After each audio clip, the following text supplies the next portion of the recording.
You hear me? Good.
Yeah, I don't think that clock's right.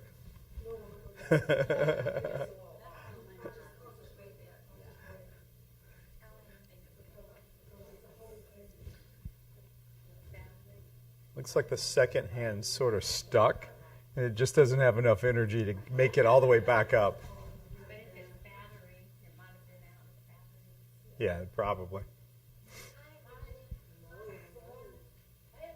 We're good? All right. Very good. Well, happy birthday.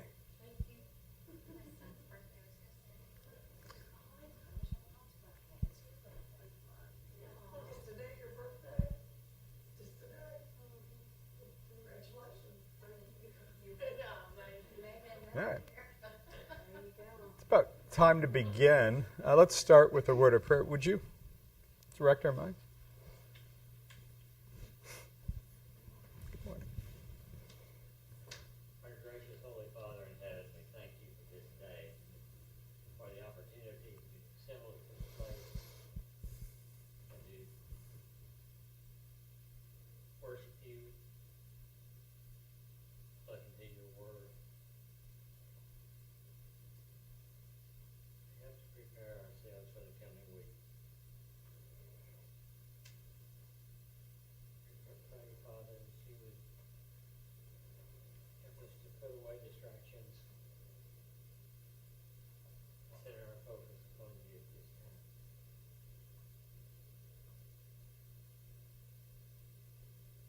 May we learn from you, may we love you more each day. Forgive us of our sins, Father. We ask our Savior's name. Amen. Amen. Thank you. Oh.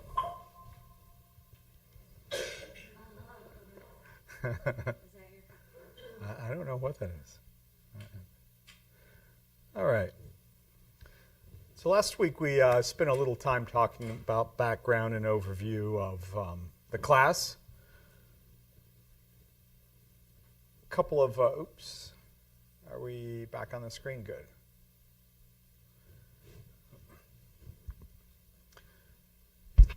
One of the key takeaway from last week was, what's the purpose of the study? And it's to focus on how man has looked for meaning in their lives. The search for God, the search for something greater than themselves. And then to talk a little bit about the question, is the Bible just one of many myths out there and it stole elements from other cultures? Then we talked a little bit about how God reveals himself to man, both in the world that we look around us, when we look at ourselves, when we look at our own sense of right and wrong, and just the how the universe works as a whole. Excuse me. Cough into the microphone here. Sorry if you're listening to this. Then we transitioned to talk about the historical background of who would have originally received the book of Genesis as as it was being read for the first time. What were the challenges that Israel faced at that time? And you think about a group of people leaving captivity, going into the wilderness. They had a lot of things on their mind, right? Will we even survive this trip? How many times did they complain thinking that they were being led out to the wilderness to die? But they also didn't know who they were. They didn't know what it meant to be a people. They had no sense of a broader connection to the culture. And they were facing a lot of external pressures. Other nations wanting to conquer them. We had the corruption of Baal at Baal Peor from Balaam. And then we talked a little bit about some of the different cultures around them. We have, let's see if I can do this right here. Nope, sorry. We have Egypt, here we are. In this area here, this is the land of Canaan. And then here's the Mesopotamian region, which is Babylon, Up here you have the Hittite nations over here. So all of these cultures we read about in the Bible, and time again, we read about how, in fact, let me just put this in present mode.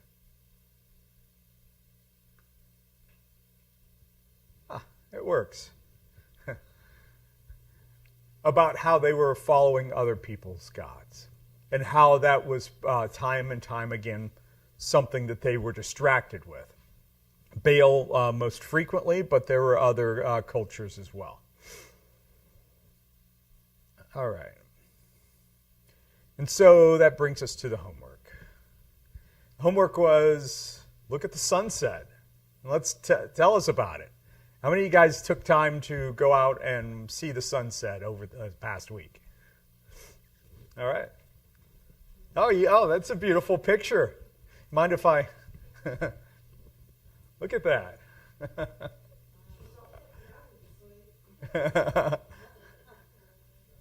It's a nice picture.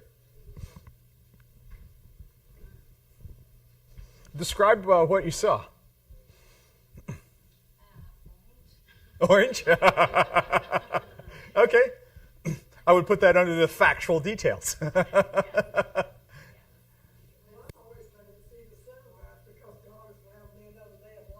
There you go. Yeah. I like that. That was kind of what I was thinking during the sunset, that God's given me another day. It's the end of the day, and now it's time to... Yeah.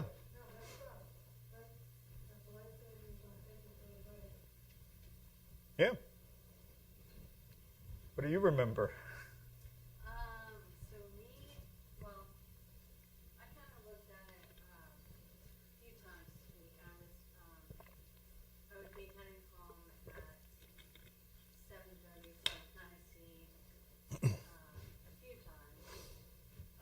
And it was interesting on the cloudy days because you got like this little bitty slit of sun coming out between the clouds. Yeah, yeah. And it was kind of orangish looking. Last night, there was like some lines that kind of looked like God painted like these little lines coming in a diagonal. Like a sunburst? Yeah, yeah. And, well, I meant of the clouds. Yeah, yeah. Yeah, and then we saw like pink and blue. It was like pink with the sun and then blue with the... Yeah, it was kind of layered. Yeah. And then it kind of went orange and purple. Yeah. Yeah. It's pretty cool. Cool. Byron? Famous artists that do both art, abstract art. Yeah. And you take a sunset where you've got clouds above and the sun setting, and it paints just a myriad of colors on the bottom of the clouds, which to me is beyond any abstract painting, that man could ever do. Yeah, yeah, for sure. It was, it's always inspiring just to sit back and watch that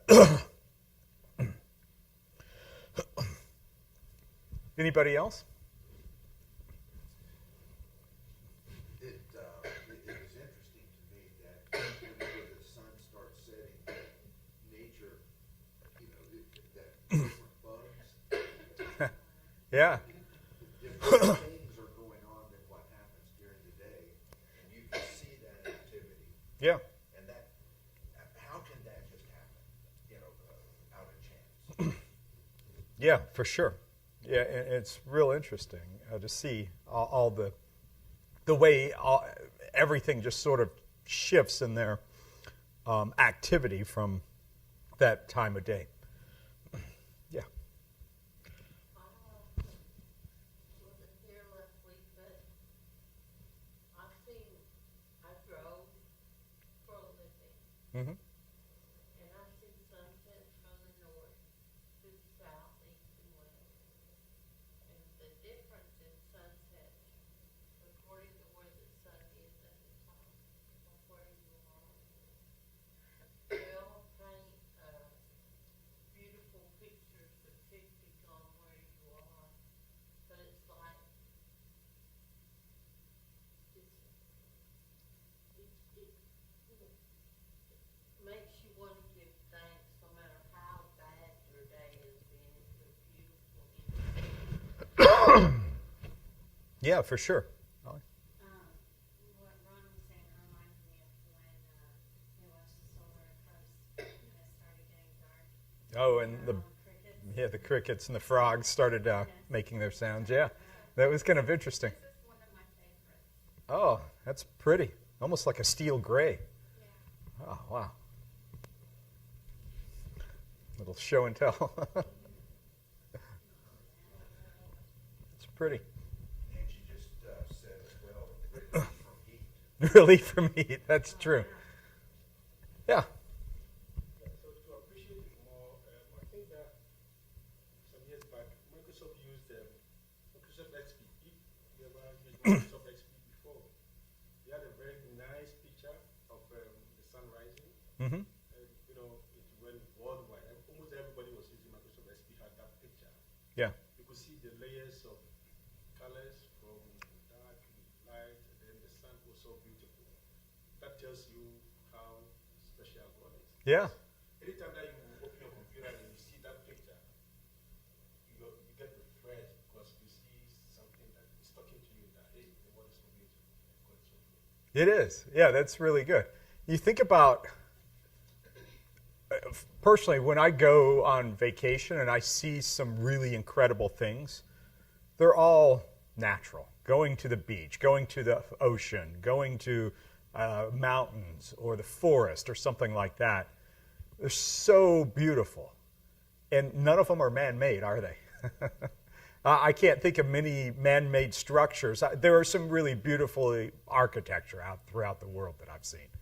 But put me in a forest or on a mountain or in the ocean or some place beautiful around sunset, I'll take that 10 times out of 10. And this is just a sliver in my mind of what heaven must be like. Because these are the things that God made for us to kind of connect with Him, in my opinion. And as we're describing these different elements that we remember from various sunsets, we all saw the same thing. We see the sun going down on the world, and we see the changing of the colors and the lights and the things around us. But as we're describing them, we're connecting personally with different things within ourselves that help us connect with that. And we're describing them a little differently, even though they're the same thing. And that's one of the things that I want to bring up as we're talking about the Bible here in context with the accounts of creation from the Egyptians to the Babylonians to the Canaanites. Man knows that there's something bigger than themselves, that man came from something. And so there are descriptions out there. And we talked about it briefly here, that there are all these different accounts of how man came about from the cultures right around them. They sound very similar in many cases. But what we have from God, what we have the Israelites received, is for a different purpose. There's a different message. There's a different way that it's being told and used, these words that they're being described. So to kind of connect with the broader image of what is a myth, what do we talk about when we talk about mythology? Most people think right off the bat, a myth is just a story. It's just a false story. But really what a myth is a story that reveals a fundamental truth. And it does it through the use of an archetype or through using metaphors. And a myth can be true or it can be fictional. And it's not the same as a fable. A fable is just a story that has a moral meaning behind it. And to put this in perspective, tell me about this guy. Who is he? Abraham Lincoln. Yeah, George Washington. What? First president. What does he mean to us? Father of our country. Okay. A military general. Military general. Okay. A man who knew how to pull diverse parts Okay. that were in conflict with each other together. Okay. Good. Had wooden teeth. Had wooden teeth.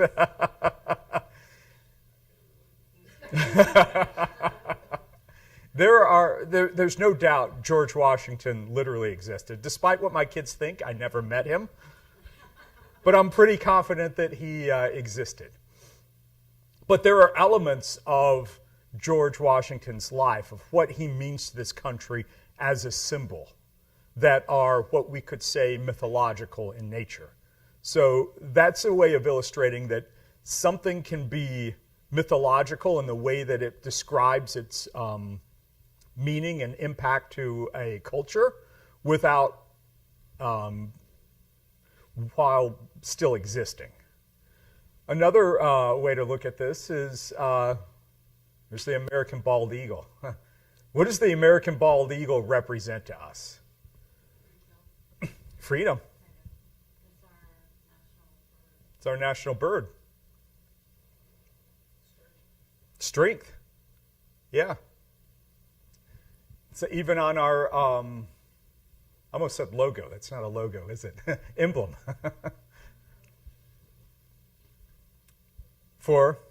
It's funny, you guys brought that up, and those were the two words that I had on my slide. And this is a symbol that we picked because this bird represents something to our nation, and by its depiction, by watching it soar majestically, and its strength and its ability to soar over the forest and the trees, really depicts things that we as a country connect to.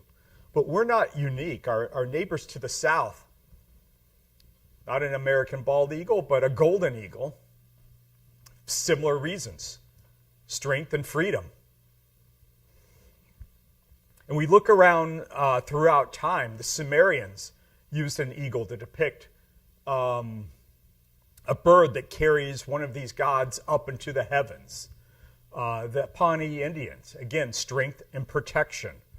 The Celtic people, strength. In Hindu and Buddhist, there are also a bird, creature, that depicts wisdom and authority and power. So we see these similar types of language being used culture after culture because there's something that people can identify with that they want to connect as being part of their character as a people. So let's talk about the language of Genesis. What I want to do now is focus in on how Genesis was written.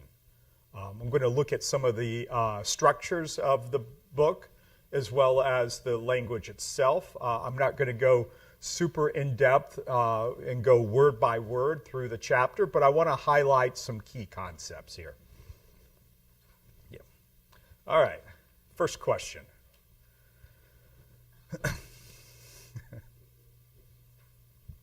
All right. I bring that up because you think about when Genesis was first told. Who is its subjects? They were an ancient Bronze Age people. Most of them couldn't read or write. And if we were all illiterate, if none of us could read and write, what would our worship services be like? Think about that. Let's say that Jerry could read and write, and maybe the elders could read and write. You're the only two literate people in this room. How would our worship service be different? The songs would have to be led by the leader saying the words and then the audience repeating. Yeah. A lot of call and repeats. Yeah, absolutely. Jerry wouldn't have any slides because he couldn't read them. Exactly. So he would just be telling us. The pictographs, yeah. There we go.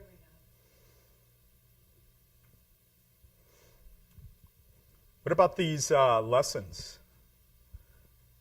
These great books that Ron put together that we take home and study? No workbooks, huh?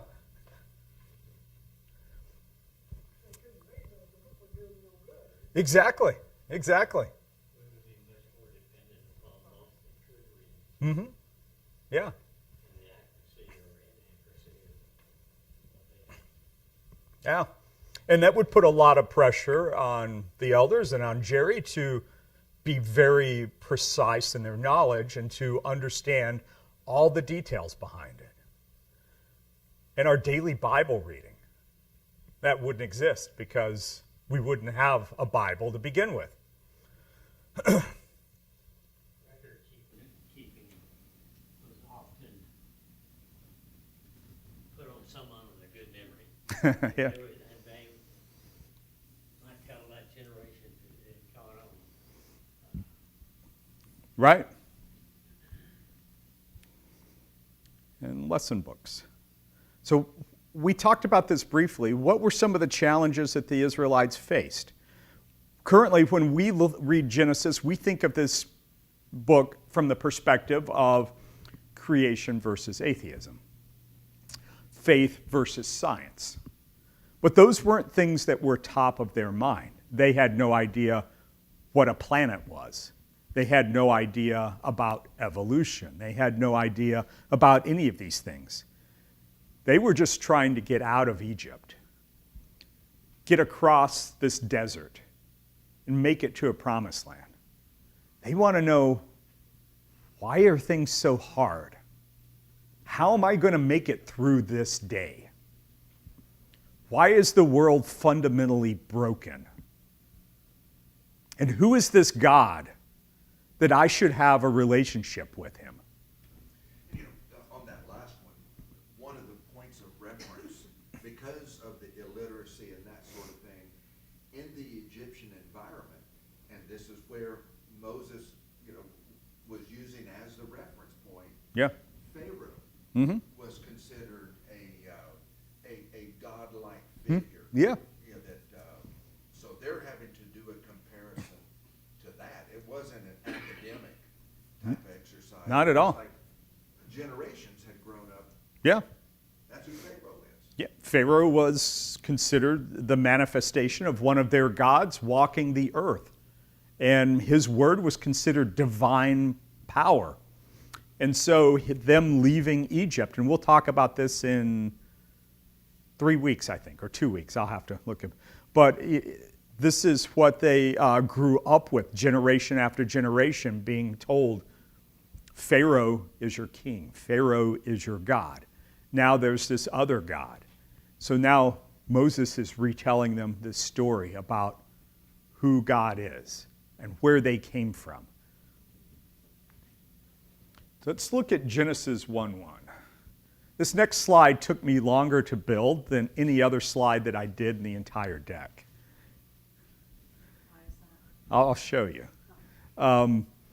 Because when we read this, we think of it through the lens of this. You guys remember those the sentence diagrams?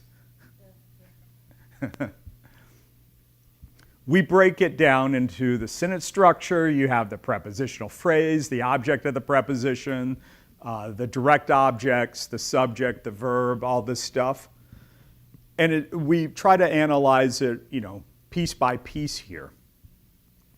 But, again, the people listening to this wouldn't have any of this training in their mind. They wouldn't have all of the details behind this. That took me an embarrassingly long amount of time to build that slide, and I only spent 10 seconds on it. I had to go back to high school grammar here to try to remember how to do all that. In Hebrew, this is the same text. In the beginning, God created the heavens and the earth. In the Hebrew Bible, the book of Genesis is called Bereshit, which just means in the beginning. We covered this briefly last week. This is the indication that this is the starting point of all things. This is the thematical beginning. This is the beginning of time and the beginning of all elements of this relationship with God. The next word is bara, which means to create or to form. It specifically means to bring about something new. And that could be from nothing or it could be from something. Bottom line is it's a divine act of creation. In Isaiah 43:1, it's used here, and it's the highlighted word. And he who formed you, he who bara you, O Israel, do not fear, for I have redeemed you. I have called you by my name, and you are mine. In Psalms 51:10, create in me a clean heart, O God, and renew a right spirit within me. So, given that this directly refers to an act that God did, and in fact that he's bringing about something new. The third word, Elohim. This is an interesting use of the word Elohim. Elohim simply means God. And it's used of gods of other cultures. It's used of Jehovah. This is just the name God. It's not specific to a deity. But this is a plural form of the word God. So we might think gods, but it has a singular verb in front of it. So it's this mix between singular and plural into this one word, and it's only used like this here.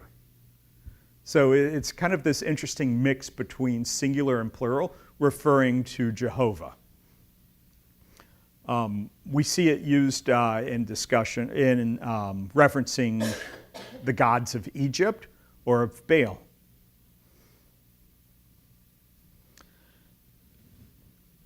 This next piece, et, just connects the beginning God with the direct objects, heavens and earth, or created heavens and earth. It has, there's really no equivalent of it in English. It just connects heavens and earth with created, or God created. Then heavens, this just simply means skies. And it can be the physical skies, or it can mean the entire universe, or the spiritual realm. It's sort of this element of things that aren't on the earth that we don't see or can touch. Veye, which is and. Then earth, haaretz. And forgive my Hebrew pronunciation. I'm not particularly good at it yet. And it means earth or land. In the context here, we think of it as the planet Earth. It's important, again, to remember the Hebrews would not have the concept of the word planet. So we have this idea of the word ground or earth, and it's being talked about in an all-encompassing sense, being connected to the act of creation of the universe. But these words, universe and planet Earth, they wouldn't have been a concept for the ancient Israelites. This is sort of a way of us connecting the broader meaning of the Hebrew words. these words can have a lot of different meanings because we're talking about a very, very old language. Which points out the fact of comparing science to the Bible. Mm-hmm. The Bible foretold things centuries before man learned those facts in the science that we know today. Yeah.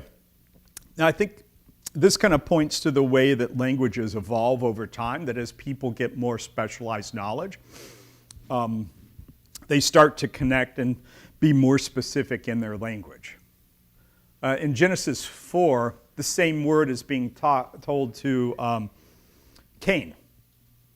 It says, "Now you are under a curse and driven from the ground, which opened its mouth to receive your brother's blood in your hand."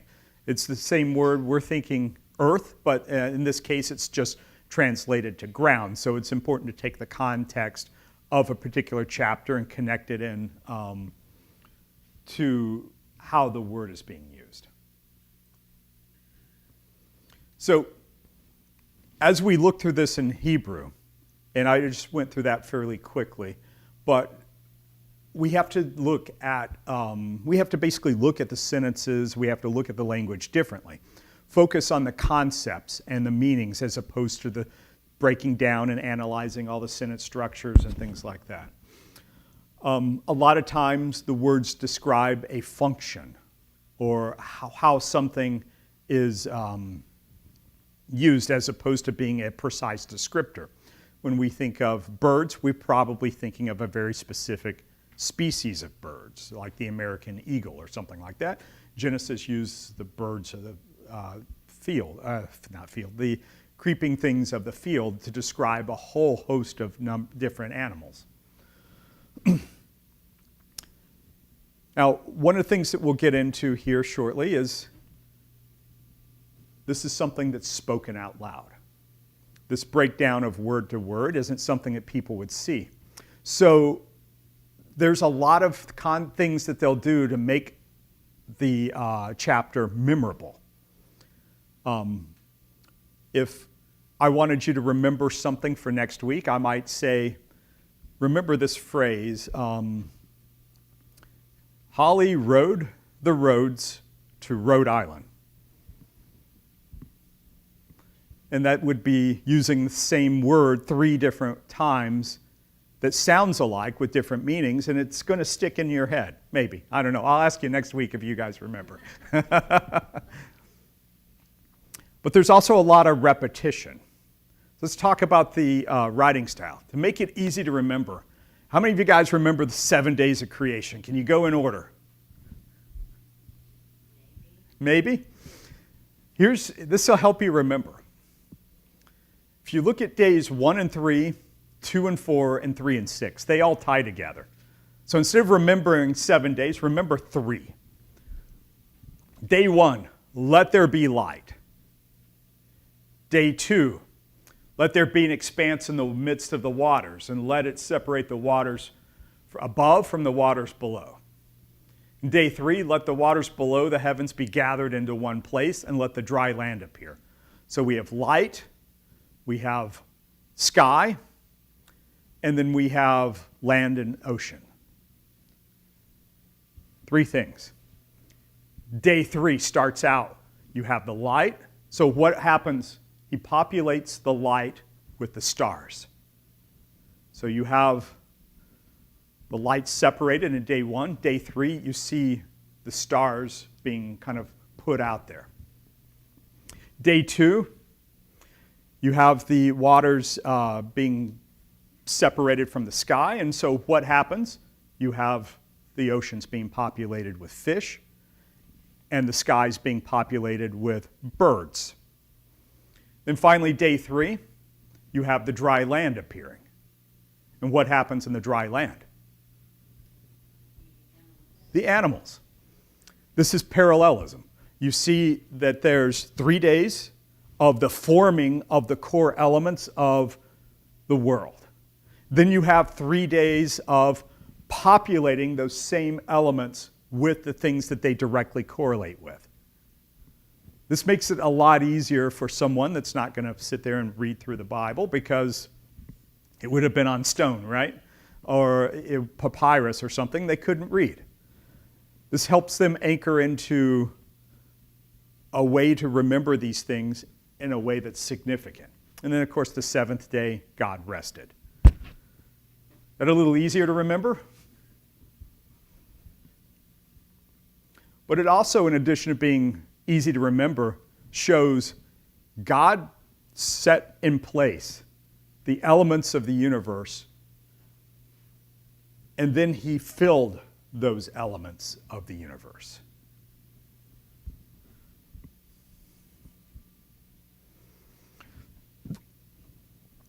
Then you have this technique called chiasm. And it's used a lot in Hebrew poetry. And think of it as telling a sequence of ideas halfway through and then telling it again in reverse order. It's like you get to the peak and then you're looking in a mirror and you're doing it backwards. So if you look at and this is a very simplified version of this, but you see Genesis 1, God created. The parallel to that is in Genesis 2:4, when at the end of the seventh day, God describes the universe that God had made. Then in Genesis 1 and then Genesis 2:4, we both see that describing the heavens and the earth. Then in between that, we see the forming of the universe and the filling, the populating of those elements. And we won't go into a lot of description there, but that's sort of the key element here to help them remember. You get about halfway through, and it's the same thing again, kind of reverse. And the last thing I want to talk through is some of the symbols. The number 7. What does 7 represent? Completeness, perfection, right? How many days are there? 7 days. If we go back to this, you notice there are 7 words in the first verse. The very first thing God wanted to communicate with his people, he used 7 words for to describe the act of creation. The entire creation account, 7 paragraphs. And these phrases are used 7 times. And God made, and it was so. And God saw that it was good. What does that tell you?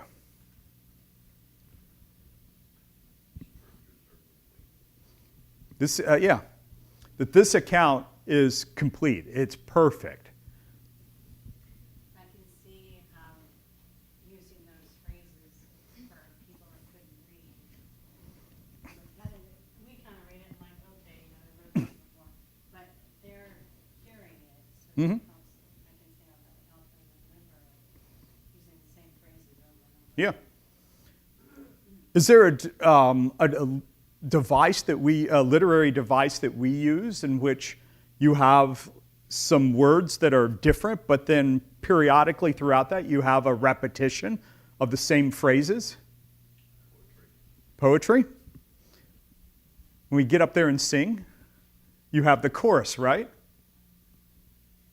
Why do we have the same words repeated over and over in the chorus? Helps you remember it. It emphasizes the key concepts of that song, right? And it's something that connects all the different verses together. The verses typically have a thematic flow through it, and then you have the chorus that kind of helps connect all that together in your concepts here. From the structure of it, how we were kind of looking through that, it helps us understand that God put care into making sure his people could relate to and understand the text. And God wanted his people to know what he was telling them and to be able to remember it, even if they couldn't read. The emphasis, creation was perfect. The timing was perfect. God made, used 7 times. It was God and God alone. We'll talk about some of these other creation accounts. It's not multiple gods getting together. It's not gods fighting. It's not gods tricking each other. It's Jehovah on his own. He said it, and it was so. No struggle, no fights, no wars. God spoke it, and it happened. And lastly, it was good. Every day, it was good, 7 times. That was so important for them to remember, and it's so important for us to remember. It's easy for us to get caught up in our own lives, in the daily struggle, getting to places, doing things. That's why looking at the sunset, it was good. It's a good reminder for that. Any comments so far? It's hard to think of God doing something that's not good.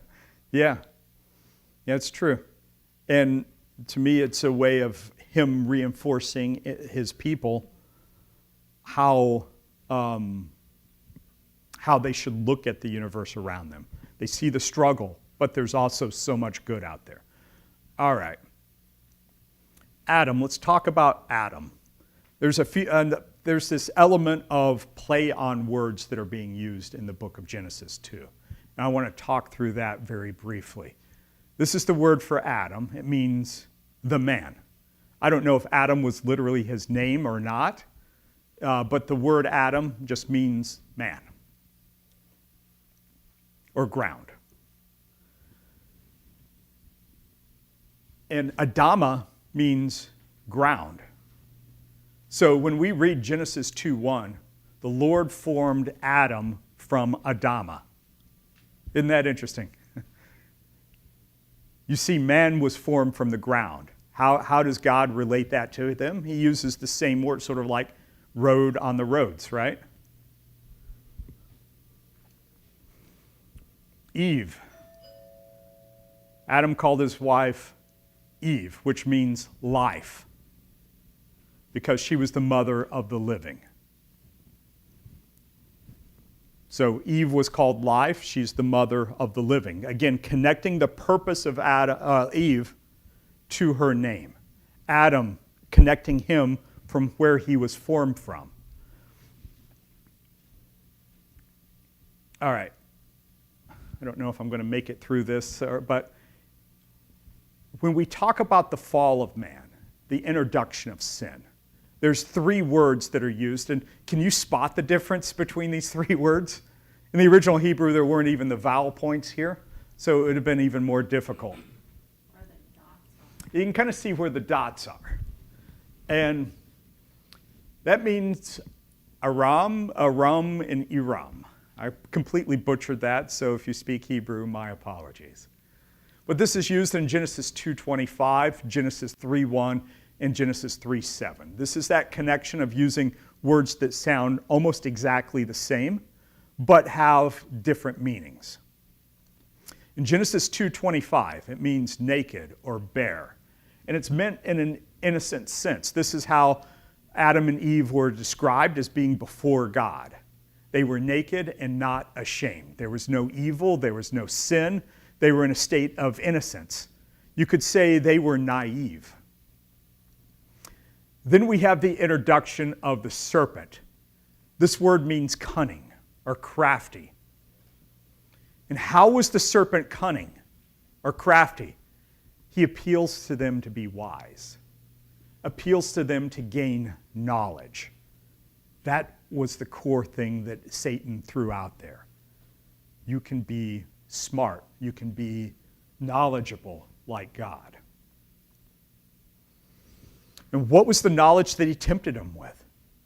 The knowledge of good and evil.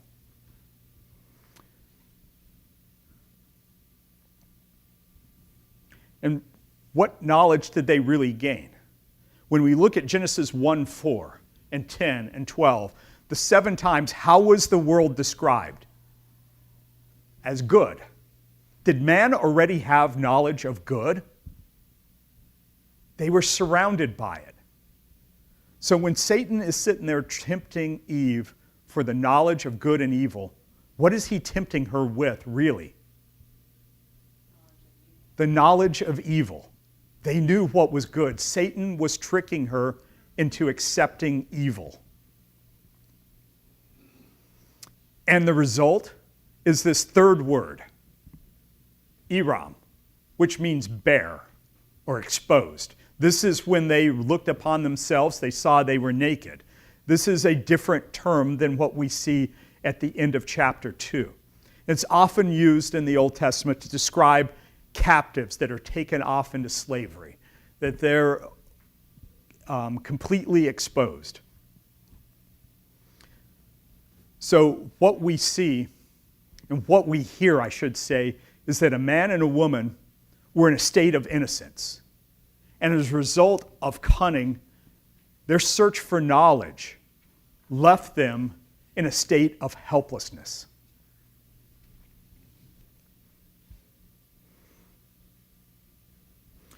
Where do we look for more knowledge in our lives? It's so easy to turn on the news, whatever channel you listen to, and just be bombarded with information after information. There's social media, books, recreation, all these different places people go to find meaning and purpose. And let me kind of close on this, that what this is telling us, what this is reinforcing, is that knowledge separated from our source, God the Creator, leaves man naked and afraid. But if we purpose ourselves in our God, our Creator, the prospects remain hopeful as those first days from the beginning.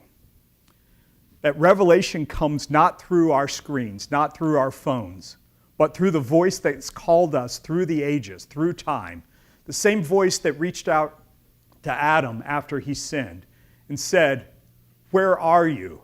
That's the same voice we have calling out through mankind, through all the ages from our God. Where are you? I'll close with that. Homework for next week. Bring an account of a mythological creation account from whatever culture. Let's talk about that next week.